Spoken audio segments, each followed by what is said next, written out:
go ahead and do a welcome. All right, well, good morning, good afternoon, everyone, depending on where you're at. Thanks for bearing with us. We're about 4 after, so I'm going to go ahead and get started. My name is Gary Rolfson. I run our education practice here at Fcc, and I'll be joined on the line real soon by Jim Kerr, who is the founder of E-Rate ProfitWorks and is the recognized expert in all things E-Rate. Thanks for joining us, first of all, let me say, and the purpose of today is really just 2 brief agenda items. One, I'm going to give you a very brief update on STEP in terms of some of the exciting things going on here. And then I'm going to leave a bulk of the time for my friend Jim to give you some updates on the very recent changes to the E-Rate program. And then we'll probably also delve into some of the things that are expected to come down the pike in the next round. I ask if you have any questions, we would certainly love to answer them. Enter them into the chat box, and we will round those up at the end of the conversation, or feel free to reach out to anyone here at STEP with any questions after the fact. We are recording today's session, and so we'll make that available to you to share with your colleagues as well.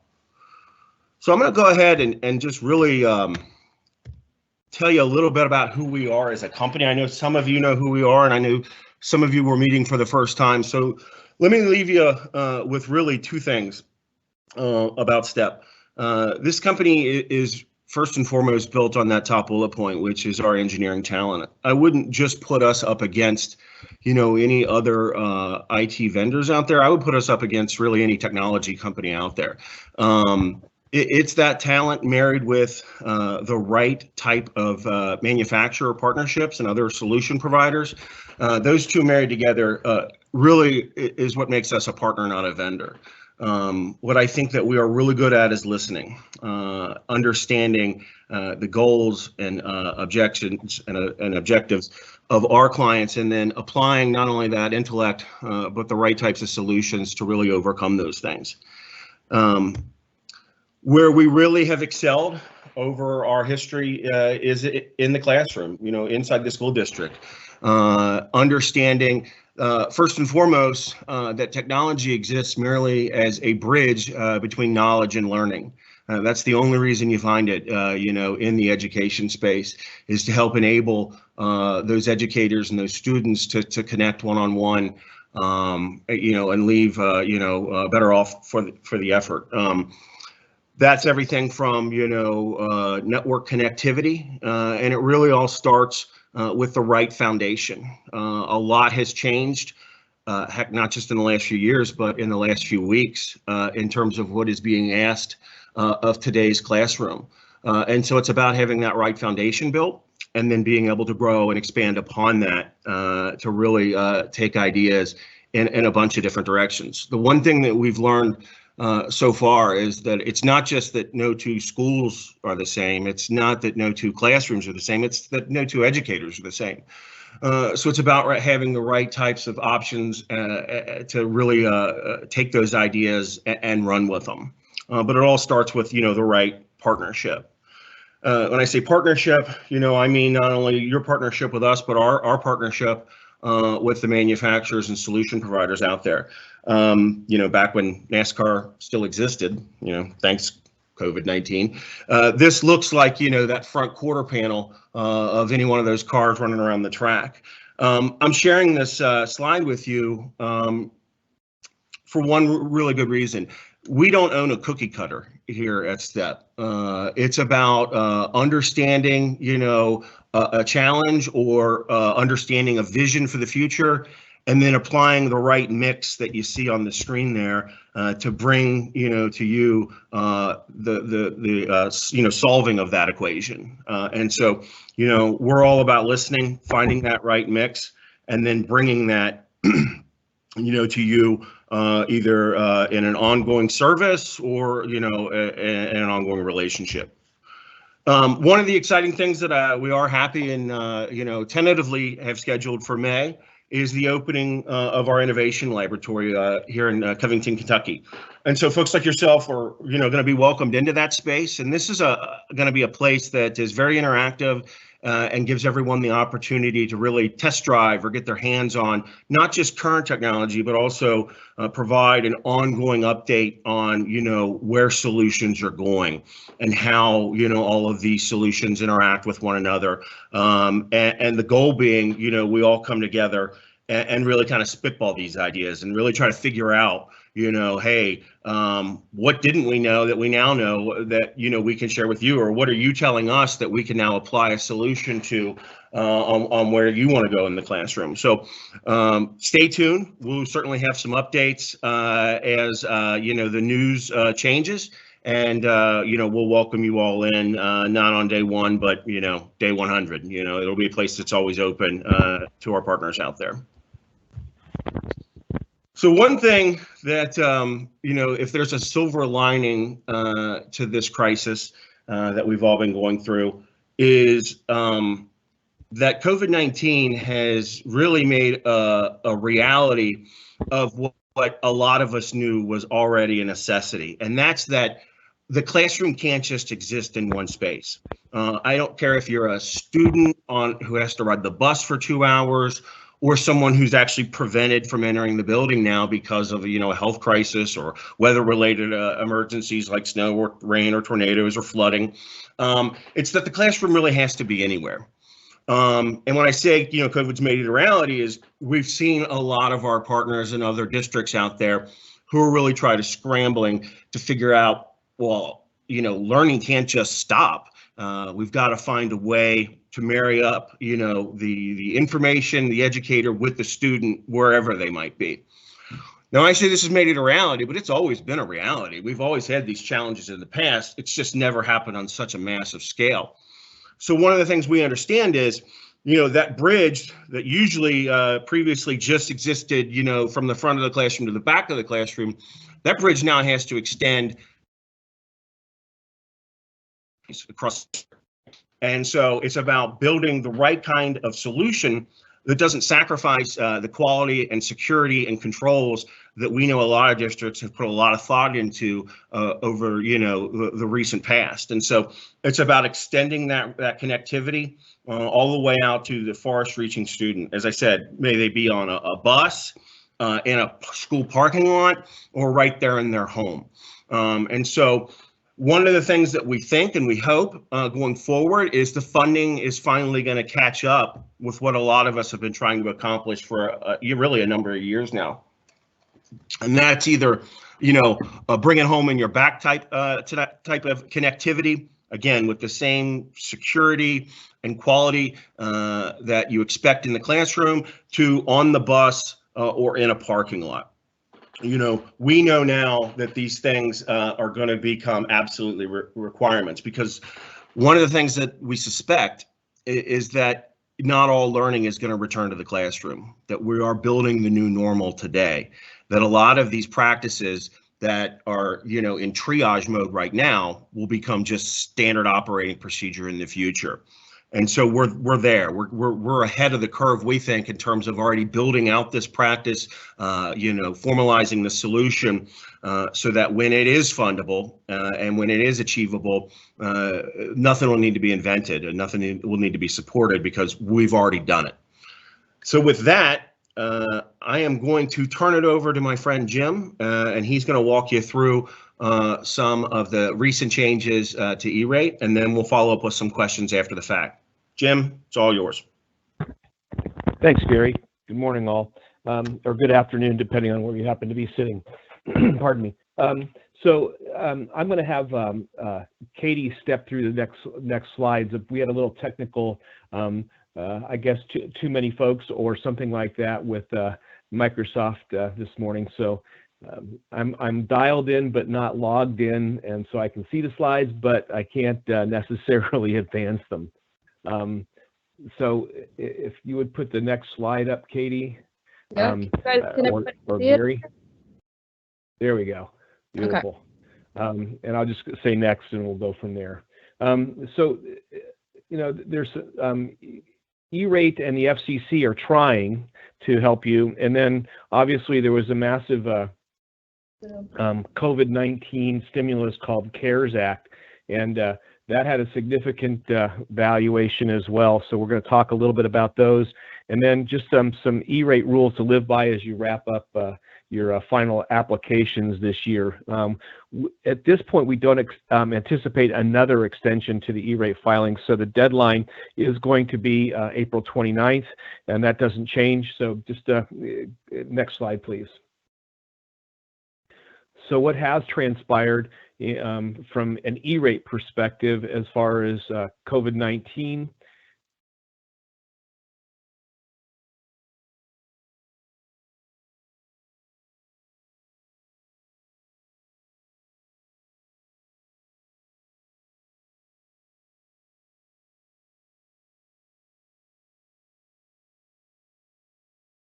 Take the next slide, please.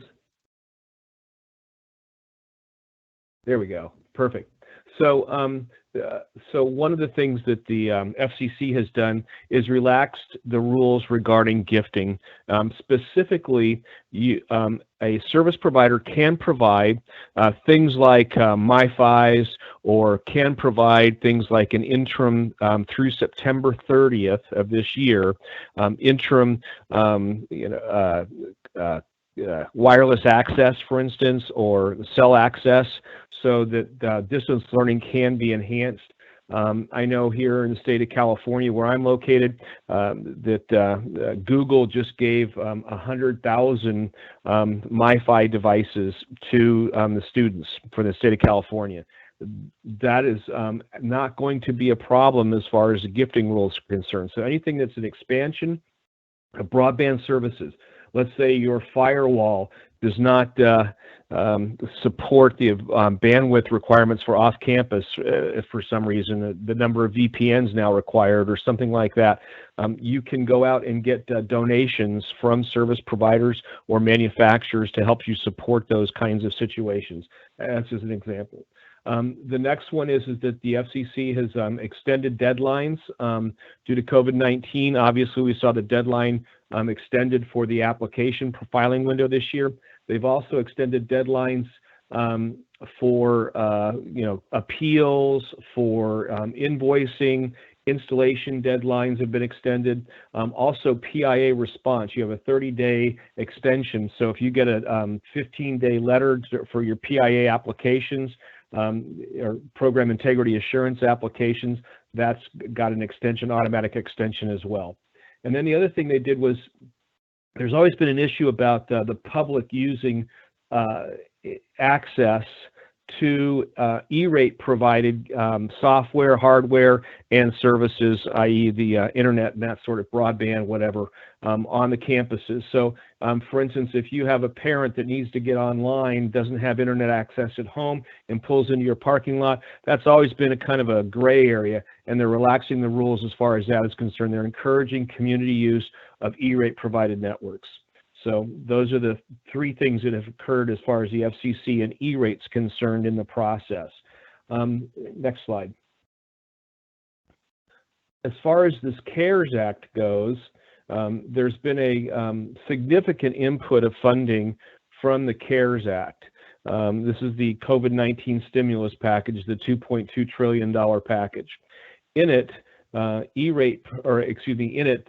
Congress allocated a grand total of $17 billion for what's called the education stabilization. And in that, $13.5 billion is directly to the states, to the governor's offices for the distribution within the states, and that's going to occur within the next couple weeks. So the stimulus package was 2 weeks ago Friday. In 2 weeks, 30 days from the date of the initiation of the act, the Secretary of Education is required to start distribution process. So an application has to occur in the distribution of those funds to the states. So it's going to be very rapid. That money is going to become readily available. Specifically, that money is earmarked for purchasing one-to-one devices and internet service for students without laptops and Wi-Fi, specifically targeted to the digital divide. Those kids that don't have access, there's a lot of money available to do this. Yeah, certainly there's other things that you can do with that money, but specifically it's targeted for this, and I think that there's a high emphasis on this especially. So there's also a $3.5 billion discretionary fund for the governors to use as they see fit towards specific applications, but it must be earmarked for education. So that's really good news. There's going to be a lot available funding for that. We're also expecting part of that package initially was a $2 billion bump for E-rate and through the E-rate process. That didn't make it into the bill. And so here we are. The bottom line is we think in the next go-around there is a significant impetus to do something additional for schools, and we're hoping that that will happen through the E-rate program. The E-rate program is truly just really it's the thing to do this with, frankly, and we wish they'd done it the first go-around. They didn't, so here we are, but we think it's going to happen in the second go-around. So there's a couple of different stimulus packages being talked about. It looks like there's going to be one specifically for small business that's going to occur in the very near term, and then there's going to be another stimulus package following that, and we expect in that second follow-up that there will be additional E-rate funds available as well. Okay, next slide.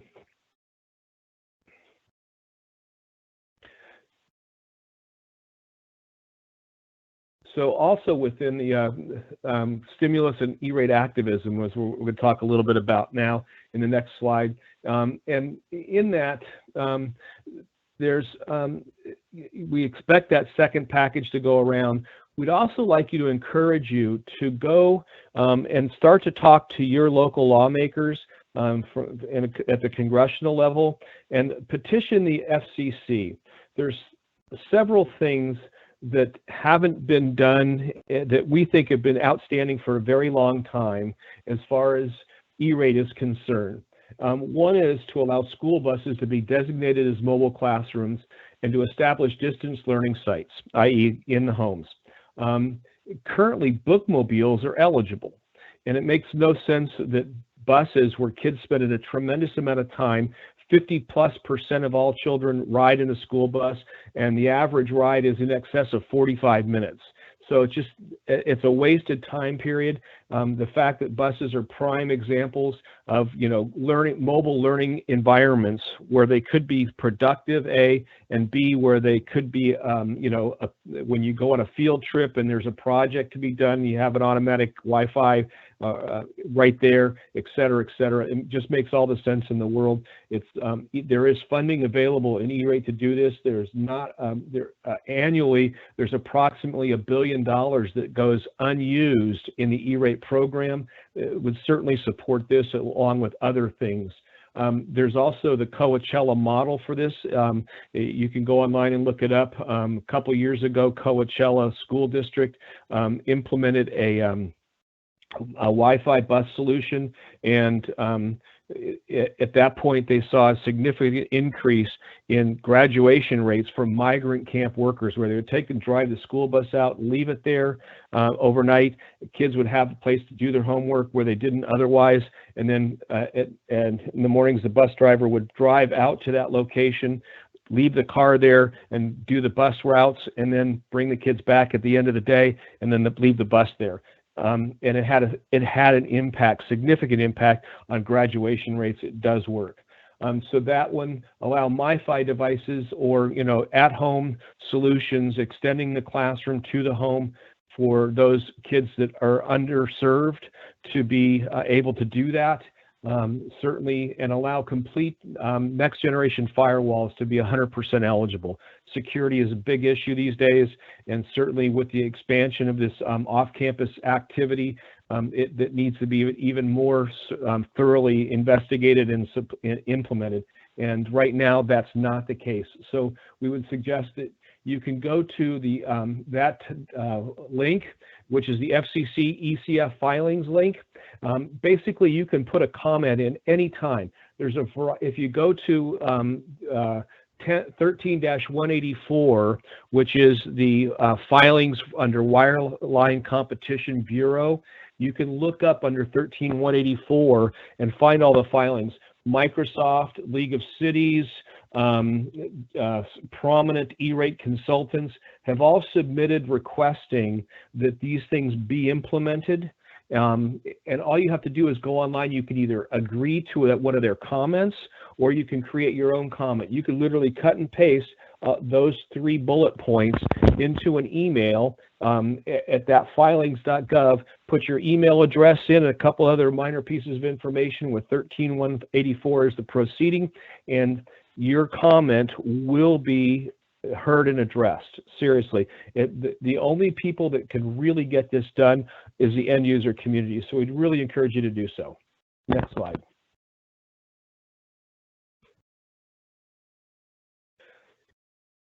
So the next thing we want to talk about is the relaxation or the the restrictions on demos. So the gifting issue for a demo, for instance, if you wanted to implement that firewall as a demo for a period of time longer than normal, you could do so. And one of the rules is that during your Form 470, you're only allowed to have a demonstration on your site for 15 days. That's on site. That's not just in use, that's on site. So by the time you get it, implement it, test it, and get it off your campus is 15 days during the 470 period. Outside of that, it's a different story. So it can be longer, but it can't be sitting there forever kind of thing. Now, granted, with the relaxation of the gift rules, you could do something like, hey, get it to me, and after the 30th of September, I'll start paying on it. We'll figure it out. At that point, you could demo it for that period of time and then take it back, and that would be okay. But again, demos should not be longer than a very few months at the very outside. I'd recommend 60 days as a kind of a maximum. And then from there, make sure you track any gear that you do get as a demo or a trial or a bake-off, and then or proof of concept, whatever you want to call it. Make sure you register the fact that you got that gear and that you returned it for sure. Okay? Otherwise, it's considered a gift and it will violate the E-rate rules.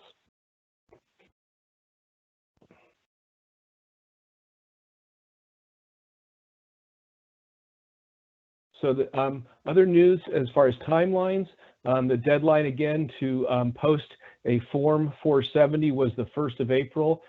If you decide that you were affected by the COVID-19 process and wanted to still submit a Form 470, wait the 28 days, and then file a Form 471, you could do that and file a waiver, and you probably would get funded. It will take longer to extend the application process, but I think it would still get filed and accepted at this point if you filed the waiver. And filing that FCC waiver is fairly straightforward, frankly. It's just you don't file it through USAC, you file it through the FCC on the FCC website. Basically, if you went to the same place I just took you and filed your, please provide me a waiver for my filing of the Form 471 number, you could probably do it fairly readily and they would accept it this year. 471 filing window closes at on Wednesday the 29th at 11:59 p.m. Eastern Standard Time. So let's talk a little bit about E-rate process and stuff. And I've got some topics here. Are you bidding or contracting for the right thing? Asking for the right thing in the right place? The contract terms and conditions you probably should include. They oftentimes are not included in your application or in your contracts. The bulk upload template for 471 site budgets, the RAL or receipt acknowledgement letter, and the Form 486. So are you filing for the correct thing? And so we're on to that slide. Katie, if you would be so kind. Kind of next two slides past that one. We'll catch up quick. I apologize for the technical. I don't know what happens with Microsoft Teams this morning. So, next slide.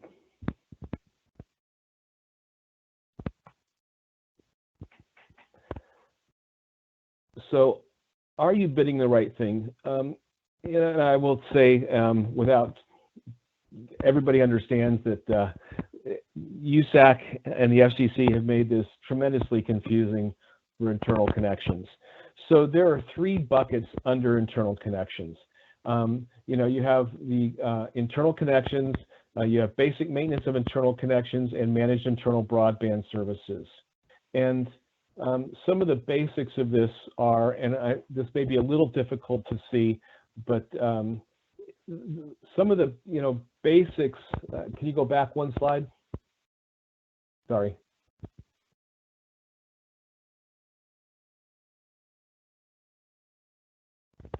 So under this, so for internal connections, it includes products, licenses, and installation of new equipment. Basic maintenance is manufacturer support and projected break fix on a T&M basis. This does not include licenses.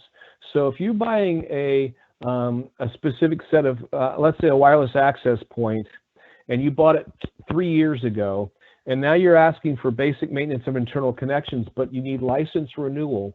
License renewal should be done under internal connections and basic maintenance for support SKUs.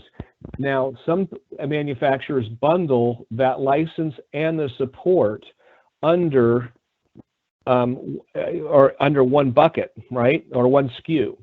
If you are buying that renewal license and it happens to include support, that should not be done under basic maintenance of internal connections. It should be considered a new license and purchased under internal connections. Under basic maintenance, if you're just buying support, manufacturer support that's phone, online, or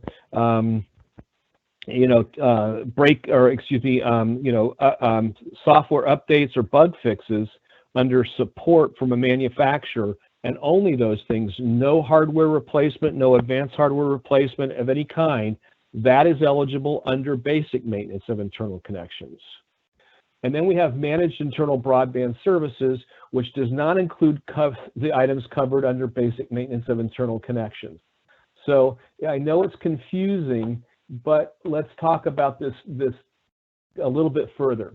So under hardware and software for basic maintenance, it's not eligible, and licensing is not eligible under basic maintenance.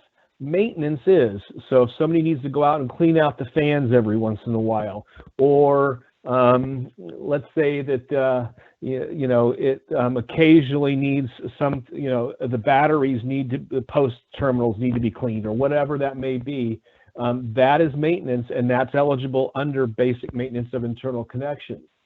Support, not including break fix. So advanced hardware replacement is not eligible under that manufacturer support, which is that phone, online, bug fixes, and software updates. Monitoring is not eligible under basic maintenance of internal connections. Break fix under basic maintenance is. So if a technician comes out to actually replace a down wireless access point, or a switch fails for some reason, the power supply fails as an example, then in that instance, that's eligible. What you're supposed to do is estimate the amount of that break fix that will occur over a year. So let's say I expect 20 events over the next year in my network where there's actually going to have to be physical hardware taken out, or some things going to have to be done on my network that's going to require physical presence of the service provider technician. Then you would estimate those hours and that hardware, and that would be your break fix component of basic maintenance of internal connections. Then that service provider would invoice you on a T&M basis for those events going forward, and then you would invoice or ask for reimbursement from USAC, either SPI or bare billing. So new configurations not eligible under basic maintenance.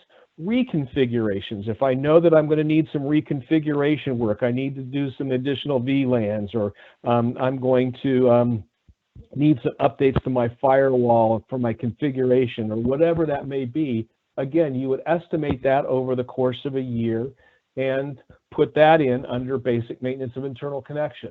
Operation, not eligible. Management, not eligible.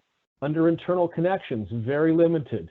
Hardware and software new, licenses new, and then configurations of new equipment being installed is all eligible under internal connections. And then managed internal broadband services. You can lease or rent or even purchase hardware under managed internal broadband services as a one-time purchase or a lease over the term or a rental over the term. And then under that, support, but not break fix, i.e. That bug fix kind of thing. So if it's included for the price of the hardware and the software, then it would be eligible under that as a new purchase. So that's the caveat to managed internal broadband service or MIBS. And then monitoring is yes, break fix is not under MIBS. Okay, that's very important. So if you, up to the point you recognize there's an issue in the network, you've troubleshot it from the monitoring stations or the NOC, determine that there's an issue with a piece of hardware, the fans stop working, the power supply is bad, or a port's gone bad on a switch, or AP's down, whatever that is, and you have to dispatch a technician. At that point, it transitions from managed internal broadband services to basic maintenance of internal connections. That break fix is basic maintenance of internal connections. Configuration new for new gear, yes, under MIBS. Reconfiguration, no. And then operation and management. Counterintuitive, you would think that reconfigurations would be eligible as part of operation and management, but it's not. That's, again, under basic maintenance of internal connections. So again, make sure that you're asking for my recommendation, and I can't tell you what to do on an application or help you with your application, but as a service provider consultant, I would always suggest that if you're asking for basic maintenance of internal connections, to allow for your service provider to monitor and do the equipment side of this thing, always ask for managed internal broadband services. And then you can elegantly get a complete solution from your service provider. Next slide.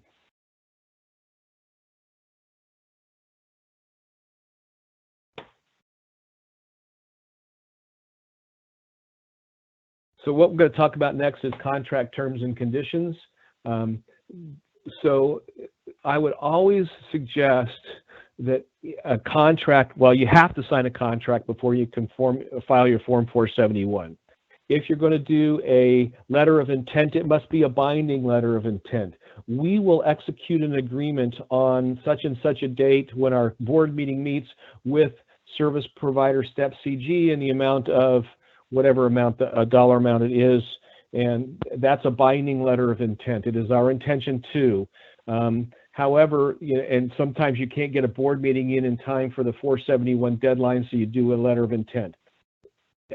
USAC is really, really frowning on letters of intent. They really want you to have a signed contract. So a non-binding letter of intent doesn't qualify as a contract. That's why letters of intent that are actually specific to the contract. Make sure that your contract allows for both bear and SPI invoicing. Let's say because of coronavirus, you don't want to delay the implementation of certain gear you're contemplating purchasing. If your contract reads subject to funding commitment decision letter, then you're contravening your terms and conditions of your contract by going ahead and installing earlier and doing bear invoicing. So you want to make sure it allows for both bear and SPI invoicing. Make sure it is for 3 years plus 2 voluntary annual extensions. That way you don't have to refile a new Form 470 and going through the bidding process. I would always suggest that when you do a Form 470 and an RFP or an RFP, that you include as much gear as you think you might want to buy over the longer period of time. So in other words, instead of asking for, let's say I only have enough money to buy 25 switches left on my 2020 budget as an example, but I know that over the next 3 years, I'm probably going to want to do pretty much a network refresh. If you're going to bid the 25, you might as well say it's going to be 75 switches over a 3-year term in a mini RFP process, and then apply for just the ones you want to buy that year, and then over the next 3 years or whatever that is, you can buy the additional switches. Again, you don't have to file a Form 470 again. It's just a smooth and easy process. You have a long-term purchase agreement in place. Make sure that it has progress payments based on percentage of completion, delivery, and installation or acceptable clause. That way, you and your service provider can work through a phased implementation process.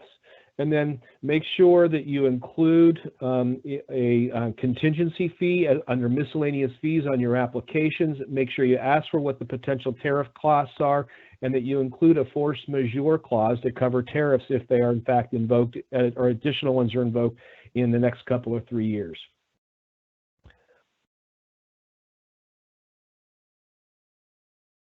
Okay, and then next, I'm sure that you've all, if you're doing your own 471s, that you've dealt with bulk upload templates. Make sure that you require your service provider to provide you with the bulk upload templates with bills of materials for each 471 funding request that you're going to file. This year, it's important you do it by site. So for every site that you're going to buy gear for, do a separate 471 with a separate 471 bulk upload template. That way, there's no problems. And I really, really recommend that you don't, do this. It's really incumbent on you to work with your service provider partner after you've awarded the 470. Work with them in the application of the 471. The good service providers like STEP are very knowledgeable about the 471 applications and what they need to look like. They're fully prepared to support you in the process, and will do so readily if they're good service providers in the E-rate program. They know what they're doing. They know how to get this done. They frankly hire guys like me to help them make sure that they do it right. So it really smooths out the PIA process to do this right the first time. If there's a problem with this thing, this is the biggest challenge that I see in the PIA process, that it creates 15-day letters, not allocating the correct services to the correct site with the correct budget amount, not itemizing services. In other words, breaking out the fact that this is break fix on basic maintenance of internal connections versus reconfiguration. I would certainly do that on your item 21 bulk upload templates for basic maintenance of internal connections. Again, improperly allocating shared services. We've got a slide coming up on that one. And then I would always recommend, again, multiple funding requests by site as you do this year. Next year, the rules change. Obviously, it's a district-wide budget, and you can do just one FRN. It's going to really simplify things next year, and I'm looking forward to it. But for this year, make sure you allocate them correctly to the right site. Let's go to the next slide.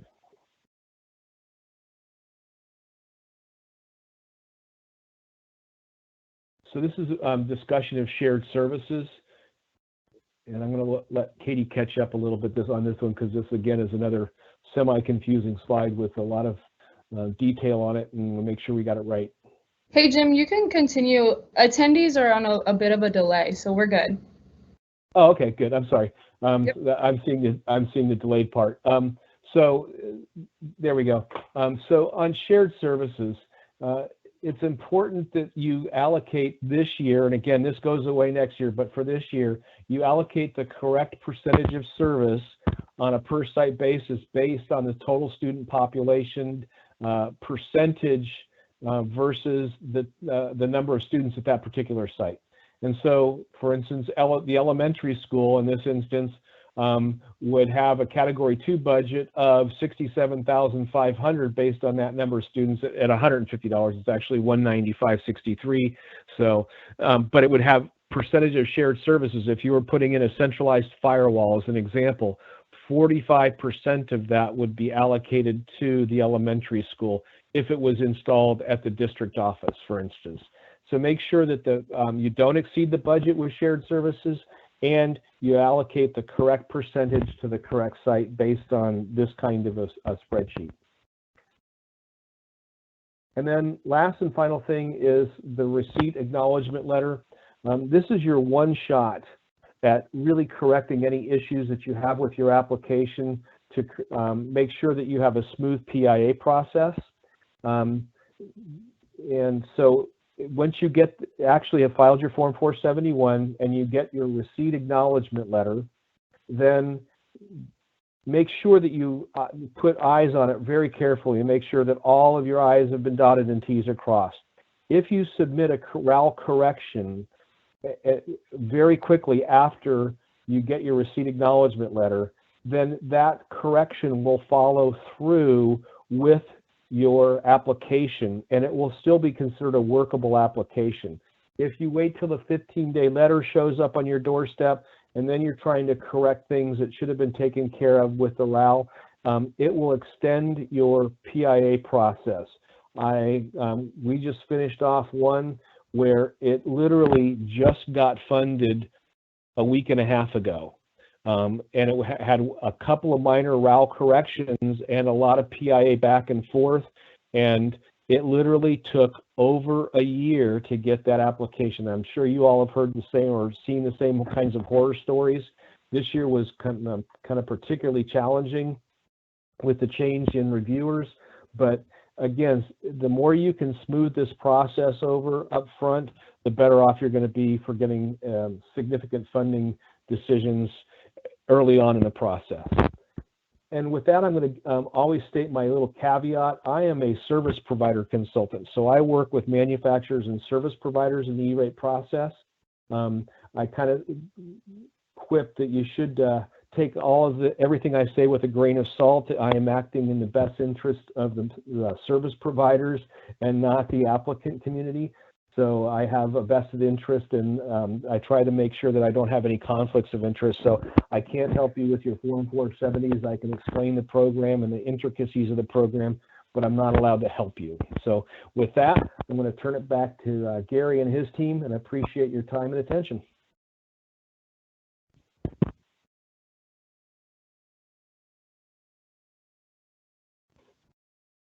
All right, thanks, Jim. I really appreciate it, and I know everyone else out there does as well. First, let me ask, make sure we get over the technical hurdle. Can you hear me okay, Jim? Yep, you're good. Okay, good. So just a couple of questions have come in along the way, and please, anyone out there who has any, just go ahead and post those up in the chat feature. First question comes in, do security cameras qualify for E-rate funding? No, physical security is not eligible. Okay, next question. I can handle this one. Will there be a copy of this recording? Yes, absolutely. You'll probably, Katie, feel free to chime in, but you'll probably be receiving an email from us giving you the ability to access that at your leisure.